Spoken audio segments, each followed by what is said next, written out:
ወጣቱ መኪናው ውስጥ እጁ ታስሮ እግሩ ታስሮ ሞቶ ይገኛል። መኪናዋም የተገኘችው ወጣ ያለ አካባቢ አፈራማ የሆነ ቦታ ነው። ፖሊሶችን ያስደነቃቸው ነገር እንዴት ይሄ ሰው በዚህ ሁኔታ ተገደለ፣ በዚህ አስከፊ ሁኔታ እንዴት ሊገደል ቻለ የሚለው ጥያቄ። የወጣቱ ቤተሰቦችም ፖሊስ ጣቢያ በመሄድ ይህ ልጅ ከተሰወረ 3 ቀናትን እቤት አልመጣም ብለው አመለከቱ። ስልኩ ላይ ሲደወልለት ስልኩ ከአገልግሎት መስጫ ክፍል ውጭ ነው ይላል። በመጨረሻም ፖሊሶቹ የት እንዳለ ካገኙት በኋላ መኪናውን ከፍተው አስክሬኑን በተመለከቱበት ሰዓት በጣም ይደነግጣሉ። ያገዳደሉ ሁኔታ በጣም አስከፊ ነበርና እጁ በፕላስቲኮች ታስረዋል፣ እግሮቹ በፕላስቲክ ታስረዋል፣ ደረቱና አንገቱ ላይ ተወግቷል። የመኪናው ሽታ አያስጠጋም ነበር። ይሄ ነገር ከተፈጠረ ቀናቶች እንዳሳለፉ ያስታውቃል። ከዛ በኋላ ይህንን ተግባር የፈጸመውን ሰው ለማግኘት ወደ ጉዳዩን ክትትል ለማድረግ ቀጠሉ። በመጨረሻም እሱ አካባቢ እሱ ጋር የሚገናኙ ሰዎችን ክትትል ለማድረግ ወሰኑ። በመጀመሪያ የቅርብ ጓደኛውን ወደ ፖሊስ ጣቢያ ጠሩት፣ ቃል እንዲሰጥ ማስገደዱት። ከዛም በኋላ እሱ ትንሽ ካሰበ በኋላ የሆነች ሴት እየደወለች እንደምታናገረው አስታወሰ። ፖሊሶቹም ከሷ ውጪ ሌላ ማን ሊሆን ይችላል ብሎ ማሰብ ጀመሩ። ፋይሎችን ማገላበጥ ጀመሩ። ፋይሎችን ካገላበጡ በኋላ ከአመት ከግማሽ በፊት ከአንድ ሰው ጋር በጣም በኃይለኛ ተጣልተው ችግር ተፈጥሮ እንደነበረ ፋይል ላይ ያገኘ። ይህ ችግር የተፈጠረው ከአንድ ጋራጅ ቤት ውስጥ ነበር። በተጣሉ ሰዓት ሟች ከአንድ ወጣት ጋር በተጣሉ ሰዓት እጁን በጩቤ ወቅቶት እንደነበረ ፋይሉ ላይ ያገኛሉ። ይሄ ነገር እነዚህ ሰዎች ሊሆኑ ይችላሉ በማለት ጥርጣሬያቸው በዛ። በመጨረሻም የተደዋወለበትን ስልክ ቁጥር ቼክ ማድረግ ጀመሩ። ማን እሱ ጋር እንደሚደውል፣ ከማን ጋር እንዳወራ፣ እንዴት እንደሆነ ክትትል ማድረግ ጀመሩ።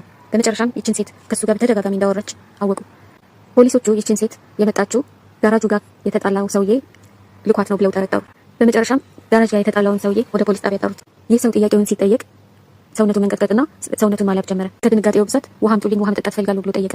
በዚህ ሰዓት ፖሊሶቹ ውስጥ እንደሆነ 100% እርግጠኛ መሆን ቻሉ። ይህ ግለሰብ ድርጊቱን እንደፈጸመ ተናገረ።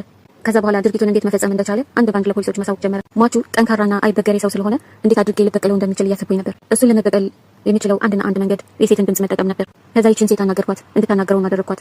እሷም እሺ ብላ ተስማማች። ስልክ ቁጥሩን ከሰጠኋት በኋላ ከሱ ጋር የፍቅር ግንኙነት እንድትጀምር እንድታናገረው በየጊዜው እየደወለች እንድታወራው አደረግኳት። ሟች ጋር በደንብ መግባባትና የፍቅር ወሬዎችን ማውራት ጀመሩ። እሱም አመናት፣ እሷም አሳመነችው። በመጨረሻም እንዲገናኙ ፈለገና እንገናኝ በሚላት ሰዓት የሆነ የአያቴ ቤት አለና ከከተማ ወጣ ያለ እዛ እንገናኝ ብላ ቀጠረችው። እሱም ደስ ብሎት እዛ ቦታ ተገኘ። ከዛ በኋላ ጋራጅ ቤት ቂም የያዘበት ወጣት ከጓደኞቹ አንዱን የሴት ልብስ በማልበስ ከሴቷ ጋር ይልካቸዋል። እሱም እዛ ሄዶ በመደበቅ ይጠባበቃል።